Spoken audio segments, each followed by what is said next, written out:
Welcome to PocketDump.com. I'm going to run through the functions of the Victorinox Classic Alox. So let's pop it out of the little pouch.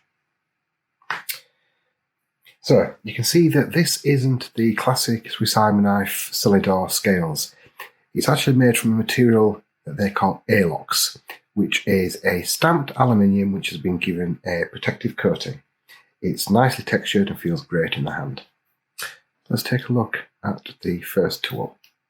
It's a super sharp stainless steel blade, measuring just a touch over 1 1/4 inches.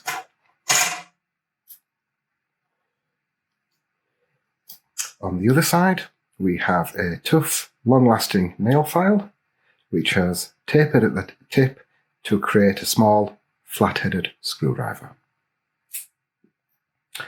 On the other side, there is a tiny pair of really sharp scissors with a built-in spring, which means these are really good for cutting.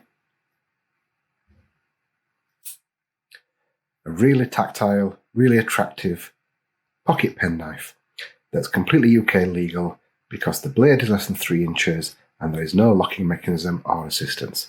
A really nice little tool, the Victorinox Alox.